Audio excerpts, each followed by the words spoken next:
The first sound is panic, not the kind that builds slowly but the kind that arrives all at once. A frantic voice on the other end of a phone line, pleading for help, begging for time that may already be running out. In moments like these, every second matters. Every word is remembered, and every lie, no matter how small, has a way of surfacing. This is a true crime documentary. All names have been changed to protect individuals and the integrity of the cases, but the events you're about to hear are real. It was supposed to be an ordinary Tuesday morning. A young mother, whom we'll call Andrea, was home alone with her 14-week-old son, Noah. By the end of that morning, her child would be fighting for his life, and Andrea would find herself at the center of every parent's worst nightmare. At first, the explanation seemed simple, tragic but believable, an accident, a split second that changed everything. The kind of story people desperately want to accept because the alternative is far more disturbing. But as investigators listened more closely, as doctors examined the injuries, and as Andrea's account began to shift, it became clear that something wasn't right. Details didn't line up, timelines blurred, and the truth began to fracture. What initially sounded like a heartbreaking accident slowly revealed itself to be something far darker. A case where the danger didn't come from the shadows or from a stranger, but from someone no one ever expected. And that desperate call for help, filled with panic and fear, would become the first crack in a story that unraveled into one of the most twisted cases investigators had ever encountered. Andrea was known to those around her as a devoted, fiercely protective mother. Friends described her as attentive, affectionate, and deeply involved in every aspect of her baby's life. She was the kind of parent who worried about every cough, every cry, every restless night. Nothing, they said, mattered more to her than her son. She lived in a modest home with her infant, Noah, and his father, a young man we'll call Eric. From the outside, their life appeared ordinary, new parents adjusting to sleepless nights and the overwhelming responsibility of caring for a newborn.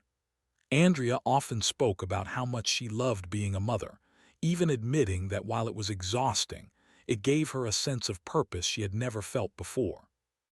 On the morning everything changed, there was nothing to suggest that disaster was looming. Noah had been fed, changed, and put down to rest. Andrea later said the day felt normal, uneventful, routine. Just another quiet morning at home with her baby. When first responders arrived after the emergency call, Andrea appeared distraught. She was shaken, emotional, and visibly terrified of losing her child. To those witnessing the scene, her reaction seemed genuine. She clung to the hope that this was all a horrible accident, something no parent could have predicted or prevented. At the hospital, as doctors worked desperately to save Noah's life, Andrea repeated the same explanation again and again. She said her son had been injured accidentally, the result of a sudden, unforeseeable mishap inside the home. At that moment, investigators had no reason to openly challenge her account. Tragic accidents happen, even in the most loving households. But as the hours passed and medical professionals took a closer look, subtle doubts began to form. Not accusations, not conclusions, just quiet questions. Questions that would soon turn this seemingly heartbreaking accident into something far more troubling. As doctors examined Noah more closely, the tone inside the hospital began to shift. What they were seeing didn't fully align with the explanation Andrea had given. The injuries were serious, far more serious than what would typically result from a simple household accident. Quiet conversations started happening behind closed doors, away from the family, as medical staff compared notes and timelines. Andrea remained at the hospital, exhausted and emotionally raw, answering the same questions over and over. Each time her story sounded mostly the same, but small details began to change. Minor adjustments, clarifications, corrections. On their own, they seemed insignificant. Taken together, they raised concern. Investigators noted that Andrea appeared overwhelmed, yet cooperative. She cried openly, struggled to catch her breath at times, and seemed genuinely afraid of what might happen to her child. To an untrained eye, it looked exactly like the reaction of a terrified parent. But to those trained to look for inconsistencies, something felt off. Medical staff soon confirmed that Noah's injuries were not consistent with a single accidental fall. Some of the trauma appeared recent, while other signs suggested that not everything had happened at once. This wasn't the clear-cut emergency everyone initially believed it to be. When investigators gently pressed for clarification, Andrea admitted that she hadn't been completely honest earlier. She said she had been scared, scared of being judged, scared of the consequences, and scared of what might happen if the truth came out. She explained that she had altered parts of her story out of fear, not malice. Still, the more she talked, the more complicated the situation became. Timelines blurred, responsibilities shifted, one explanation replaced another, and with each new version, investigators grew more uneasy. What had first appeared to be a tragic accident was beginning to look like something else entirely. Not a single moment of bad luck, but a series of events that didn't quite add up. And as the cracks widened, investigators realized they were no longer trying to understand how an accident happened, but whether there had been an accident at all. As investigators dug deeper, they began looking beyond the events of that morning and into Andrea's past. What they uncovered painted a far more complicated picture than the devoted mother image everyone had come to know. Andrea spoke openly about a childhood marked by instability and emotional pain. She described growing up in an environment filled with chaos, neglect, and unresolved trauma. According to her, her relationship with her own mother had been especially difficult, shaped by severe mental health struggles that left lasting scars. Those experiences, she said, never truly left her. They followed her into adulthood. One loss in particular had never loosened its grip on her. As a teenager, Andrea came home one day to find her mother deceased. The shock of that moment fractured something inside her, and by her own admission, she never fully recovered. Friends later said that while Andrea appeared strong on the surface, there was always a sense that she carried heavy, unprocessed grief beneath it all. In her late teens, Andrea met Eric. Their relationship was intense and volatile, marked by frequent arguments and emotional highs and lows. When Andrea became pregnant, plans she once had for school and a different future were put on hold. Motherhood arrived suddenly, bringing joy, but also fear, pressure, and overwhelming responsibility. In the weeks leading up to Noah's injuries, their home life had grown increasingly unstable. The couple had recently been involved in a domestic incident that drew the attention of authorities. As a result, Andrea was ordered to attend anger management classes, and child welfare agencies were supposed to be monitoring the household. On paper, safeguards were in place. In reality, those systems failed to intervene in any meaningful way. A forensic specialist later suggested that Andrea may have been suffering from postpartum depression after Noah's birth. She reportedly internalized every cry, every illness, and every restless moment as a personal failure. When the baby was upset, Andrea felt judged, by herself, by others, and by the life she felt was slipping out of control. Ironically, she was hypervigilant when it came to Noah's health. She took him to the doctor for even minor concerns and sought out online communities focused on infant safety. To outsiders, it reinforced the belief that she was a careful, attentive mother. But to investigators, this contrast was troubling. Beneath the image of devotion was a woman struggling under the weight of unresolved trauma, emotional instability, and mounting stress. And as they pieced together her past, it became increasingly clear that whatever happened to Noah that morning could not be understood without understanding what Andrea had been carrying with her long before that day. The turning point came when investigators confronted Andrea with the medical evidence. Calmly, methodically, they explained that Noah's injuries could not be explained by a single accident. Some of the trauma was recent. Other signs suggested harm that had occurred earlier. It was no longer a question of what went wrong that morning, but how long something had been going wrong. That was when Andrea's story began to unravel completely. She admitted that she had lied before, not just out of fear, she said, but out of desperation. As the pressure mounted, her explanations shifted again, each version revealing more than the last. She spoke about Noah being sick for days, about feeling exhausted, overwhelmed, and trapped inside a routine she could no longer control. She described how the crying never seemed to stop, how it followed her from room to room, growing louder in her mind even when it was. Then she said something that changed everything. Andrea confessed that in a moment of frustration she lost control. She described picking up her son and shaking him in anger, overcome by the noise, the stress, and the sense that she was failing. Later, she demonstrated what she claimed had happened, showing investigators just how violently she had handled the infant. But it didn't end there. She admitted that after stepping away to calm herself, she returned and shook him again. This time, she said, something was different. Noah stopped responding. His breathing became irregular. Panic set in. Only then did she reach out for help. Investigators listened as Andrea attempted to explain her actions, at times blaming medication, at times claiming memory gaps, insisting she hadn't meant to hurt him. But her account was detailed in some moments and vague in others, raising serious doubts about her credibility. The more she spoke, the clearer it became that this was not a single impulsive mistake, but a series of deliberate choices made during moments when she had time to stop, and didn't. What Andrea described matched a known and devastating form of abuse, and once she said the words out loud, there was no going back.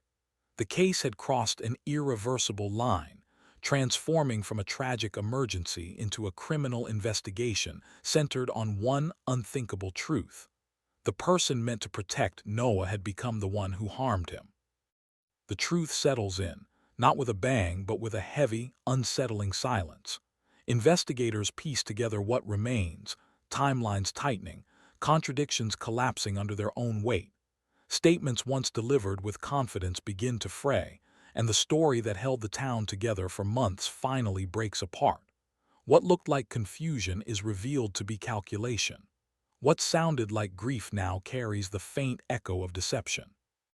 Names are changed to protect individuals and the integrity of cases, but the facts remain rooted in reality. As the legal process grinds forward, the town watches from a distance, unsure whether to feel relief or dread. Courtrooms replace crime scenes, and evidence replaces rumor. Every detail, phone records, financial trails, overlooked witness accounts, adds another layer to a picture no one wanted to see clearly. The case is no longer about what happened on a single night, but about the slow accumulation of choices that made that night inevitable. For the families left behind, there is no clean ending. Justice, whatever form it takes, cannot rewind time or restore what was lost. Answers arrive, but closure does not. The town returns to its routines, yet something fundamental has shifted. Doors lock a little earlier. Trust comes a little harder. The place that once felt ordinary now carries a permanent shadow. And that is the quiet horror of cases like this. Not just the crime itself, but what lingers after. The realization that darkness doesn't always announce itself, that it can live quietly among familiar faces, waiting. When the headlines fade and the cameras leave, the story doesn't truly end. It stays, etched into memory, into place, into the uneasy knowledge that sometimes the most twisted crimes are the ones that unfold right where no one thought to look. Before we move on, it's important to pause, not for resolution but for perspective. Cases like this rarely exist in isolation. They echo. They leave behind unanswered questions, loose ends that never quite settle, and a discomfort that doesn't fade with time. Names are changed to protect individuals and the integrity of cases, but these are true crime stories, and the patterns they reveal are very real. Because while this town tried to move forward somewhere else under different skis, a disturbingly familiar story was already beginning to take shape. Different people, different setting, same quiet warning signs, the kind no one notices until it's far too late. And as we shift to the next case, remember this. The details may change, but the darkness often follows the same path, slow, subtle, and hiding in plain sight. On the morning of August 19th, 2020, 25-year-old Samantha Wells left her home in a quiet rural town in Arkansas for what should have been a simple jog. Known among friends and family as energetic and disciplined, Samantha had just returned from a short family vacation and was looking forward to a day of normal routine. Her boyfriend, Mark, waved her off as she stepped out the door, and she checked in with her mother before heading out, sending a quick text to confirm her route.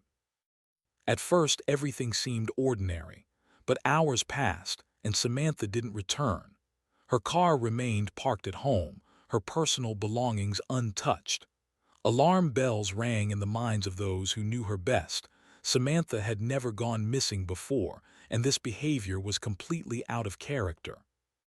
Mark immediately began reaching out to friends and family, tracing her expected route and retracing her steps in his mind.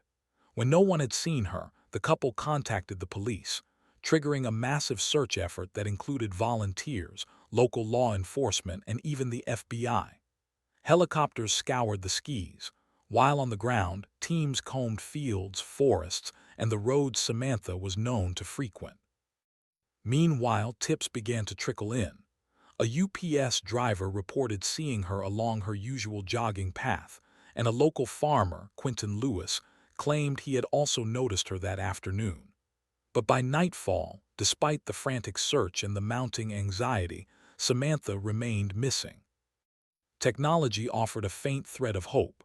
Samantha's phone, connected to a tracking app, indicated her last known location in the middle of a field, far from any obvious path or safe route. Nearby, a pair of damaged sunglasses, confirmed to belong to her, was discovered, hinting that something terrible had occurred. As investigators began piecing together her final hours, they faced a chilling reality.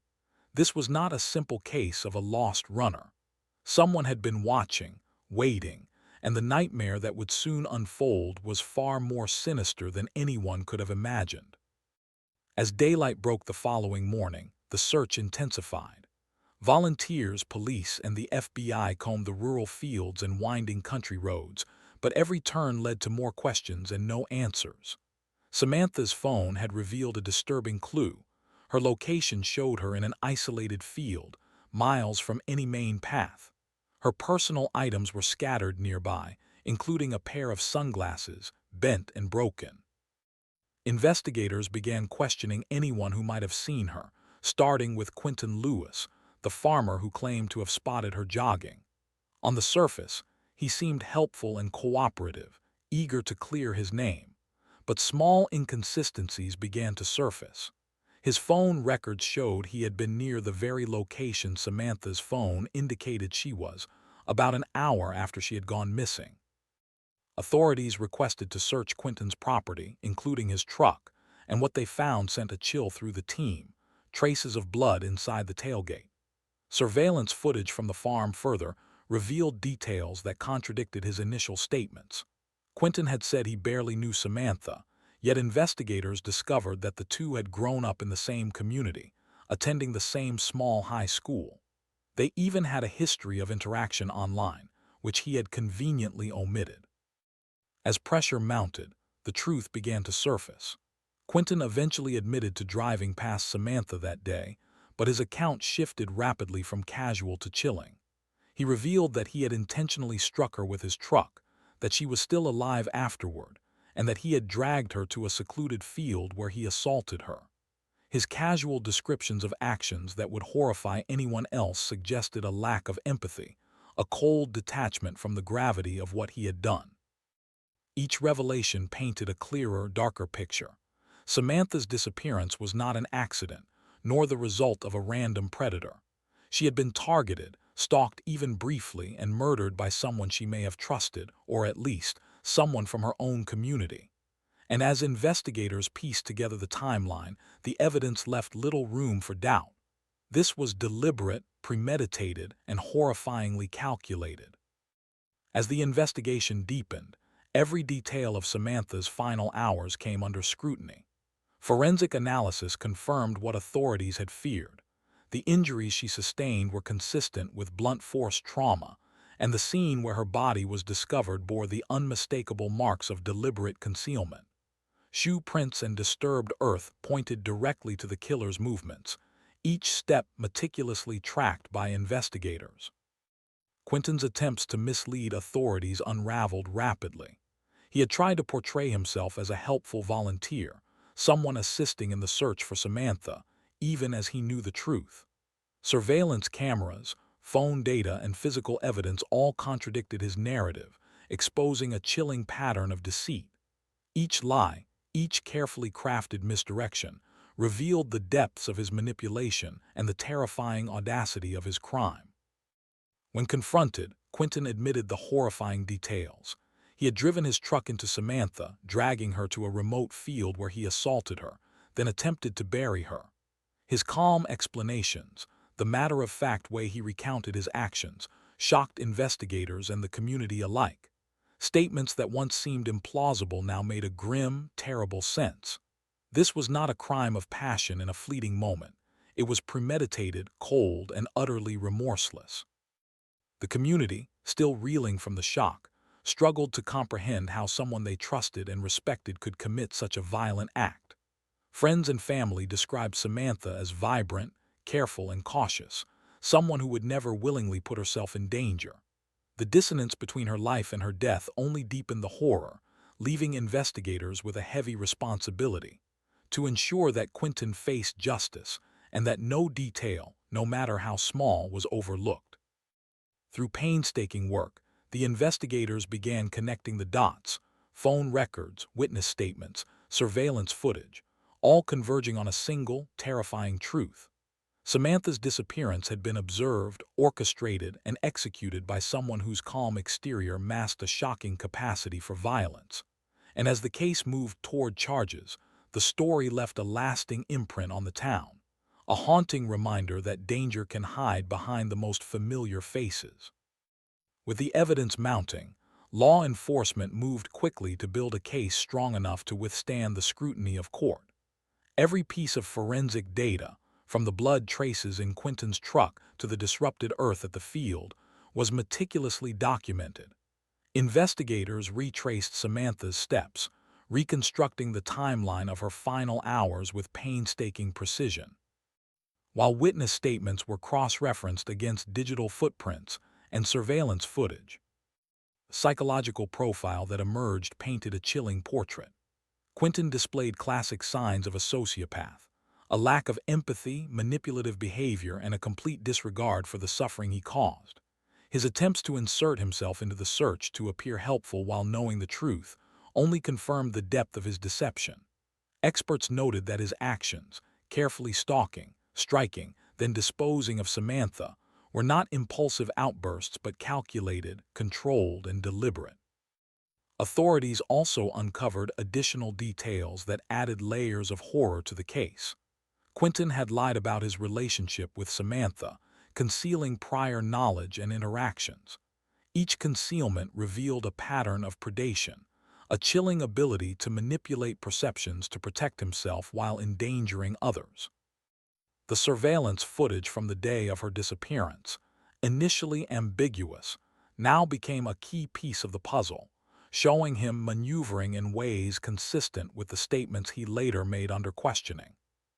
For Samantha's family, each revelation was devastating. The sense of betrayal cut deep. They had believed in a community, trusted familiar faces, and yet the person responsible had been hiding in plain sight. Investigators, while determined, could not ignore the human cost of the crime: a young woman's life stolen, a family left in agony, and a community shaken to its core. As the case moved forward, it became increasingly clear that the truth, while grim, was undeniable. Quentin's actions were deliberate, his deception thorough, and his lack of remorse complete. The evidence left no room for doubt. This was a premeditated, violent act, carried out by someone whose outward charm masked a deeply dangerous and calculating mind. The stage was set for justice, but the scars of the crime would linger far longer than any courtroom proceedings. As the investigation reached its climax, law enforcement prepared to confront Quentin with the full weight of the evidence. The trail of digital data, surveillance footage, forensic analysis, and witness testimony left him with nowhere to hide. Every attempt to mislead investigators had been documented, every lie unraveled, and every calculated move exposed. During questioning, Quentin's facade began to crumble. He confessed to the horrific sequence of events, intentionally striking Samantha with his truck, dragging her to the secluded field, assaulting her, and attempting to bury her. His admissions, however, carried a disturbing nonchalance, reflecting the complete absence of empathy or remorse that had characterized his behavior from the start. Experts described his psychological profile as indicative of a sociopath, manipulative, callous, and devoid of moral conscience. The courtroom proceedings brought the case into sharp focus for the public. The evidence was overwhelming: blood traces in his truck, phone data confirming his location, surveillance footage capturing his movements, and eyewitness accounts placing him near the scene. Each piece of evidence was presented meticulously, leaving no room for ambiguity. Quentin's attempts to minimize his actions or shift blame were met with cold, hard facts. Samantha's family endured every revelation with heartbreak and pain, their grief compounded by the understanding that someone they had known, and perhaps even trusted, had committed such a violent act. The community watched in shock as the full scope of Quentin's deception and cruelty was revealed, realizing that the danger had been far closer than anyone had imagined. Ultimately, justice was served. Quentin was convicted of capital murder, assault, kidnapping, and abuse of a corpse, receiving a life sentence without the possibility of parole. The severity of the sentence reflected not only the brutality of the crime, but also the premeditation, deceit, and callous disregard for human life. While the legal process concluded, the impact of Samantha's loss, and the chilling betrayal by someone within her community, would resonate long after the courtroom emptied, a stark reminder of how darkness can lurk in the most familiar places. If you have enjoyed these stories, take 1 second to subscribe and like this video. Now to our next true crime story. On a seemingly ordinary night in Melbourne, Australia, 29-year-old Claire Donovan left her workplace at the National Broadcasting Corporation to celebrate a colleague's birthday. She was known to be independent, vibrant, and cautious, someone who took care to walk safely even on familiar streets. After the celebrations, she said her goodbyes and began the short walk back to her apartment, confident she would be fine on her own. It was a decision that would tragically mark the last time anyone would see her alive. Claire's husband, Mark, expected her home later that night, but when she didn't arrive, concern quickly escalated into panic. Calls went unanswered, and attempts to reach friends proved fruitless. As the hours passed, the gravity of the situation became clear. Something was terribly wrong. Authorities were contacted, and a search began immediately, but the short walk Claire had taken only added layers of complexity to the investigation. Surveillance cameras from local businesses captured glimpses of her final movements. In one frame, she appeared uneasy, attempting to distance herself from a man wearing a dark hoodie. Witnesses later confirmed seeing him follow her, his presence unnerving and out of place. At first, the identity of the man was unknown, and the footage, though compelling, left more questions than answers. Every detail of her route, every interaction, became crucial evidence in the race to uncover what had happened to Claire Donovan that night. As the investigation unfolded, authorities began piecing together the chilling sequence of events. Claire's bank and phone records confirmed she had not used her devices since early that morning, suggesting she had never reached home. Her last known location, cross-referenced with surveillance footage, revealed a terrifying pattern. The man in the dark hoodie had been strategically positioned, waiting and watching. Witness accounts confirmed his pursuit, and investigators realized that this was not a random encounter but a carefully orchestrated attack. The search intensified as detectives scoured the area, canvassing residents and gathering every possible clue. Despite the hours that had passed, small but critical pieces of evidence began to emerge. Surveillance footage from nearby streets, once ambiguous, now revealed a sinister truth. The suspect had been tracking Claire, moving with intent, and using the cover of darkness to remain unseen. Each recorded movement, each passing vehicle, was analyzed to build a timeline that would eventually reveal his calculated approach. Meanwhile, Claire's family and friends endured the unbearable uncertainty, clinging to hope while investigators worked tirelessly. The community, initially stunned by her disappearance, now faced a growing fear, the realization that someone dangerous had been lurking among them, someone who could strike with both precision and brutality. Every lead, every fragment of evidence was meticulously examined, bringing investigators closer to identifying the person responsible for turning a routine walk home into a nightmare. As the digital and physical footprints converged, authorities honed in on a suspect, uncovering a connection between the man in the hoodie and Claire that had been deliberately concealed. The investigation now shifted from uncertainty to pursuit, as law enforcement prepared to confront the person whose actions had shattered the life of a young woman and left a community reeling in fear and disbelief. With a suspect now in focus, investigators turned their attention to building a concrete case, piecing together every digital trail, physical clue, and witness account. Claire's location data from her phone and the suspect's devices painted a damning picture. The man had been near her final known location at critical times, and discrepancies in his statements only deepened suspicions. Forensic evidence began to align with the timeline of her disappearance, confirming that this was not an accident or a chance encounter. It was deliberate. Authorities also began to uncover the suspect's history, revealing a disturbing pattern of violent behavior and prior offenses. While outwardly unremarkable to those who knew him casually, the records and psychological profiles painted a starkly different image: manipulative, impulsive, and capable of extreme violence. Every interaction he had with Claire, every step he took that night, was now being scrutinized for motive, method, and opportunity. As pressure mounted, the suspect's composure began to crack under questioning. Faced with the weight of evidence, from surveillance footage to digital tracking, eyewitness accounts to forensic analysis, he confessed to the horrific sequence of events.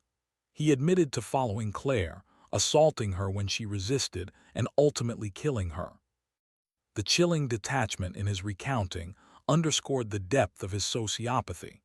He expressed little remorse, treating the crime with a calculated coldness that horrified investigators. For Claire's family, the confession was both relief and devastation. Relief that the truth had been uncovered, devastation at the brutality and premeditation of the crime. The community, too, grappled with disbelief, as the realization sank in that the danger had been far closer than anyone imagined. The evidence was irrefutable. Claire Donovan's disappearance and death were the result of a methodical, violent act carried out by someone whose charm and outward normalcy concealed a deeply dangerous mind. The stage was now set for justice, as law enforcement moved to secure a conviction that would reflect the gravity of the crime. With the confession in hand, investigators meticulously documented every detail of the crime, ensuring the evidence would withstand scrutiny in court. Forensic teams reconstructed the sequence: how Claire had been followed, confronted, assaulted, and ultimately killed. Each piece of evidence, from blood traces to digital footprints, from surveillance video to witness testimony, was cataloged to establish an unbroken chain linking the suspect to the crime. The courtroom preparations were intense. Prosecutors knew they had a compelling case, but the horrific nature of the crime required careful presentation. They focused not only on the physical evidence, but also on the psychological profile of the perpetrator, highlighting the deliberate, callous, and manipulative traits that made him a danger to society. Expert witnesses explained how his actions fit the pattern of a sociopath: impulsive yet calculated, capable of extreme violence, and indifferent to the suffering he caused. Meanwhile, the community and Claire's loved ones followed every development with a mixture of dread and hope. The emotional toll of reliving the events, paired with the desire for justice, weighed heavily on them. Victim impact statements conveyed the profound loss, grief, and fear left in the wake of his actions, underscoring the human cost beyond the facts of the case. The suspect's defense attempted to challenge aspects of the investigation, raising questions about intent and mental state. Yet the overwhelming convergence of evidence, physical, digital, and testimonial, left little room for doubt. The narrative of deliberate pursuit, assault, and murder was clear and undeniable, and the focus shifted from whether he committed the crime to ensuring the punishment matched its severity. As the courtroom drama unfolded, it became painfully clear that the crime had been both personal and opportunistic, executed with a disturbing mix of impulsivity and planning. Every piece of the puzzle confirmed that Claire's death was not the result of misfortune, but the deliberate act of a calculated and dangerous individual, whose actions would leave an indelible mark on all those affected. The trial reached its climax as the full extent of the suspect's actions came to light.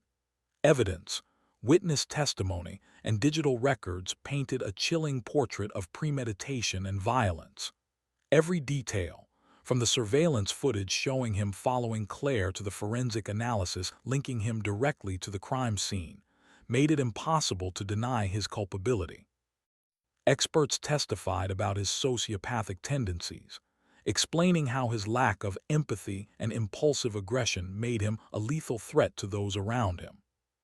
Claire's family delivered their victim impact statements, their voices trembling yet resolute. They spoke of the void left by her absence, the fear and grief that consumed their lives, and the innocence stolen from someone who had done nothing to deserve such a fate.